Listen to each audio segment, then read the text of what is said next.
Technology to Business will present that award. Please welcome Chen Yang.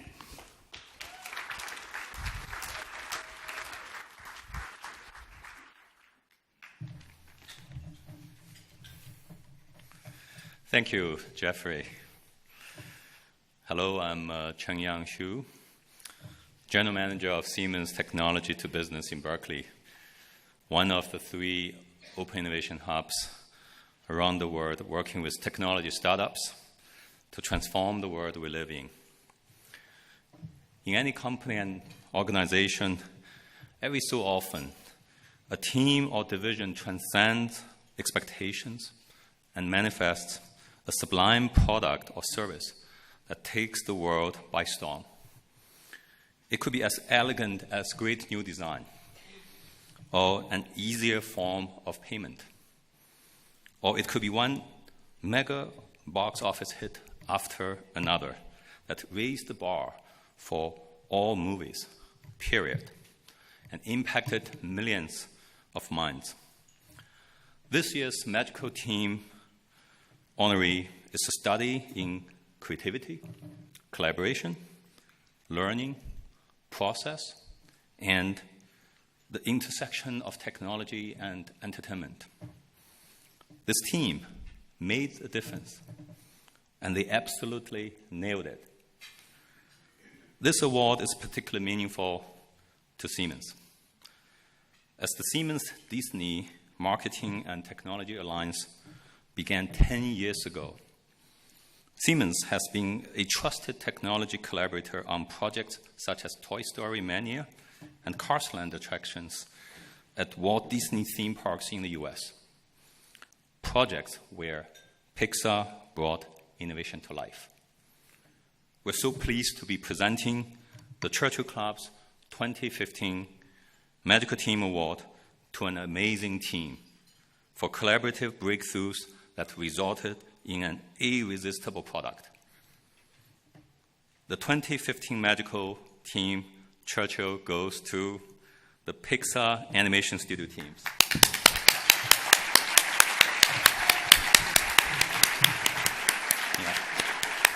So let's welcome Ed Catmull, President of Walt Disney and Pixar Animation Studios, who will be joined on stage for a conversation with Geoffrey Moore. Thank you. Let's come with it.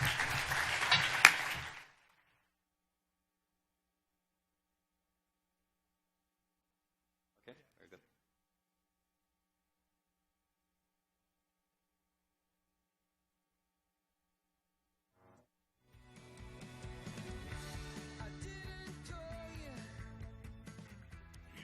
To be here. This, by the way, is Ed's new book. Fellow authors like to do a lot of this. And it's called Creative Inc. And it actually came up in a conversation yesterday at Dropbox. The CEO of Dropbox, Drew Houston, was saying this book and Eric Ries's book have been just critical to the culture and success of Dropbox. So you have a big fan there.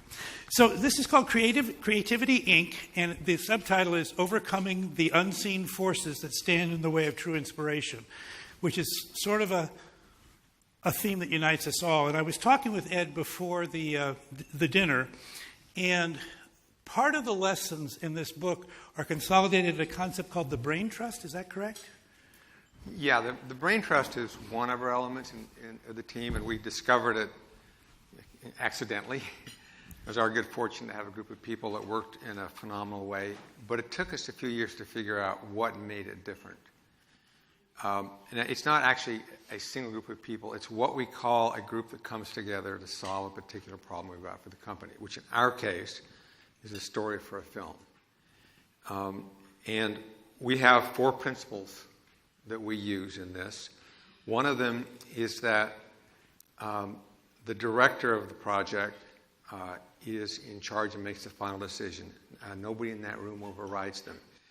And the reason for that is that if that room can override them, or if somebody in that room can override them, then they will come into it in defensive posture. So this is a way of trying to have them be open. The second principle is related to that, is to remove the power structure from the room. So John Lasseter can be in there, I'm in there, like it doesn't matter. There is no power structure in that room. The third principle is that we share in each other's success and failures. And I mean, by example, if you can imagine two directors who are friends, and one asks for notes on the film from the other, then at that point, the one who's giving the notes has to make a mental calculation. If this is a hard note, then I may damage my friendship. And it's that mental calculation which gets in the way of telling the truth. What's a hard note? Give me an example of a hard note. Well, in the case of movies, there are things that are bad ideas. The idea sucks. And, Is that a hard one or a soft one? So you've got. And they usually have specifics. So you know what you're doing doesn't work at all. Got it. And what happens if you're in a project, you self-identify with it, and you lose objectivity. You need somebody from the outside to help you when you're lost in something. But you don't want to hear that. So you both want to hear it, and you don't want to hear it. And it's understanding that balance, which says that if you actually have a group that has a vested interest, then you can give the hard note, but you are not putting the friendship at risk. And it leads to the fourth principle, is that all this is based upon giving and listening to hard notes. Now, then the question might be asked, do we live up to our own principles? And I'd have to say that in general, yes, as evidenced by the films. But every once in a while, it's a flaming disaster. And there are reasons for it. That is, people don't want to look bad. We said we remove the power structure from the room. People aren't wired that way. All right, they come in, they want to impress somebody, or they don't want to embarrass themselves, or they're grandstanding, or there are things that get in the way that are personal. And I view our job, and my job, is not to actually give the notes on the film. It's actually to look at the dynamics in the room. Are we going off the rails? Every once in a while, magic happens. And by magic, I mean that the ego is gone from the room. As ideas can come and go, and people aren't attached to those ideas. And when you get that point, it's this magical, wonderful state. And you can't always get it, but you live for those things when they happen. So you said the director's in charge, and that's the first of the four key principles. How do you pick a director? I'm thinking about venture capitalists and CEOs, because in a venture-backed firm, the CEO is in charge in a somewhat similar way, but I'm not so sure the power structure leaves the room during a board meeting. And so there's a dynamic. I think some of the dynamics that you're talking about happen to the detriment of the firm. So how do you empower a director? What do you do if you're concerned that a director's going the wrong way? How do you manage that? Well, the first thing is, when we're starting something new, we're taking a risk on a person, which means we don't know if they're going to do it. Even if they've been side by side with somebody who's succeeded, like directed the film before, actually having the mantle isn't the same thing as being next to it, which is true in the CEO position, as you know.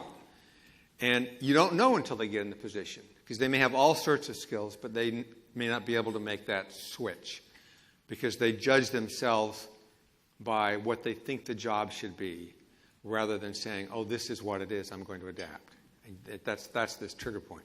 Interesting. Now, what makes it difficult is at the beginning of the project, since it's a new idea, all of the ideas suck. So, and I don't mean that in the sense that we're being modest. Right. They really do or suck. Or the self-effacing. Yeah, they really do suck. So, that being the case, how do you judge a team if what they're working on doesn't work? Yeah. And our measure is actually how well the team is working together. If they're working well together, we believe that they will fix the problem. If they're not working together, then what we'll find is the team will start to fall apart. That's actually our measure. Interesting. It's not what the idea is. It's whether or not they're working well together. So if it were to start to go south, do you break up the team? Do you try to correct the team? What do you do? Well, you go through phases. The first one is you get the warning flag to the back channel, okay, and everybody's trying to make them succeed. So there are helpful things you do in terms of coaching or guidance or helping, adding people to the team or replacing somebody. These are typically not well known, so if things are going wrong, people don't know what you're doing to trying to correct it. If that's not working and it gets bigger, then you'll make bigger changes. And leading to the worst thing is that it actually doesn't work, and you actually do a restart on the film, which we have done. Wow. But when you do a restart on the film, while it's very hard, and we take it personally because it meant not only do we take a chance on somebody, but in not working out, we damage them. So this is a personal responsibility to help them as much as we can. Wow. But if it doesn't work out, then we've damaged the entire crew. Yeah. So we have responsibility to them too. So we will have a restart, and the crew knows this happens once in a while, and it's very painful. But it's also a signal to them is that we value what we're doing so much that we will make tough decisions. So when that happens, we don't have people getting all freaked out over it. In fact, what we do is when we have a problem, we see it, we always wait too long to correct it. So even if you know that they're not going to make it, if we correct it at that time, what we've just done is we've signaled to all the other leaders that if they make a mistake, that the cord can get cut. So they become fearful. So we have to wait. So we're paying a penalty now in order to get rid of the fear for future projects, because you want to reach that point at which everybody is saying, what's taking them so long? Then you do it. Those idiots, yeah, okay. Yes. When they say those idiots aren't acting, that's the time That's to the do time to do it. So you mentioned fear, and we talked a little bit about fear of failure earlier. Is that, when we talk about overcoming the unseen forces that get in the way of true inspiration, is it fear of failure, or what are some of the forces that get in the way? Well, in general, I think that we're all partially deluded. And I mean that in a real sense. That is, we have successes and we draw conclusions, or we have failures and we draw conclusions. And the shallowest analysis is that when I succeeded, what I did was right. When in fact, there are a lot of things that I did wrong at the time. So you have to go down several levels to figure out what the factors were in it. In fact, you're less open to analysis if you succeed than when you are when you fail.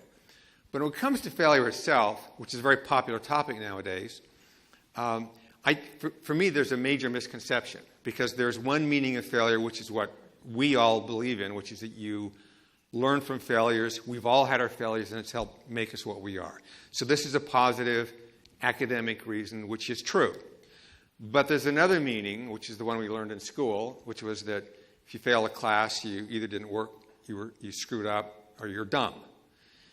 But even going into adulthood, if companies fail or if politicians fail, then there are opponents who are ready to bludgeon you with that failure. So there is a real aura of danger around failure. And we actually can't get rid of that. And the trick is to realize that both of those meanings exist simultaneously inside of us. And since they both exist, what we try to do is go beyond the academic one, which we also are supporting, and it's to make it safe. Because they don't want to fail. Nobody wants to fail, but you know what's going to happen. So the trick is, how do you make it safe so that when it does happen, it's okay? Okay. You made an interesting comment a minute ago. You're saying it's actually in some ways easier to learn from failure than from success, because when you're successful, you assume everything you did was right. How do you've had some great successes. We talked a little bit about this. How do you debrief a success and learn from it without just patting yourself on the back and sort of reinforcing what potentially might be delusions?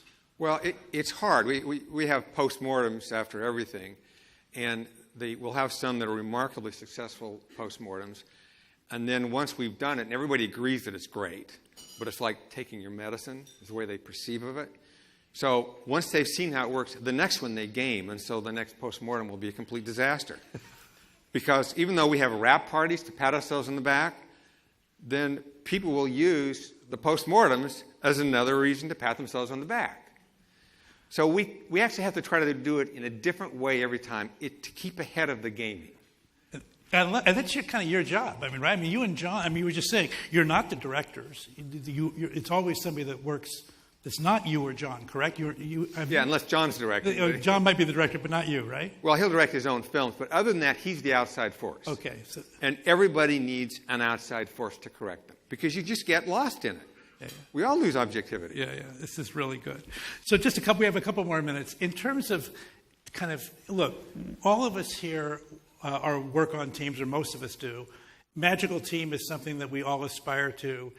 Some of if you had tips to sort of think, well, okay, so things we might look for in our team leadership that you say, wow, these are some things that you might think about because this has proved very successful for us at Pixar. Any tips to offer folks? Well, for me, the biggest thing is that the people come into our industries, right, are people who are really well-meaning. They want to do good. That's like the base assumption. And every once in a while you may find an exception if somebody comes in. But the general thing is they're trying to do good. And we all have these emotional components in terms of our fear and our wanting to look good. And our job is to actually realize that that's there and in the managers as well as the employees. And so we have to figure out how to remove those fears, to address them, and get the barriers out of the way. And while this is about Pixar, our experience with the Disney was that we came into a group that had utterly failed. Wow. And was it demoralized? It was demoralized, and they'd failed. And they welcomed John and I, because we've been commuting back and forth for 10 years now. Wow. And it took some years to get that, but we turned them around. And so you've seen things like Tangled and Frozen and Wreck-It Ralph and so forth. So phenomenally successful. They're basically the same people there who were there when they were failing. And the 4 principles that you mentioned, are they the anchor points for that turnaround, or was it other things? Well, actually, there were a whole bunch of things. Okay. So I'm talking about ones like it's gettable, but there were a number of things having to do with the way we thought about failure, the trap that people get into thinking it's about getting the process right. So it's not about getting the process right. No, getting the process right is important. It's not the goal. Yeah. And what had happened there was that the process people took over. And you want great process people. We have great process people. But you want the process people to understand and have the balance with the people who do different kinds of things. And healthy companies know that. It's like process people are good, but if you take a really good process person and put them in charge of the company, which happens sometimes, they could bring those values with them and push out the others. A good transition is when they say, okay, I have something broader. I appreciate the process. Getting the process right is important. It's just not the goal. Okay. Well, listen, I think everybody here owes Pixar and you and John and Disney a huge vote of thanks, and thank you very much. We're happy to give you this award. Thanks a lot, Ed. Please.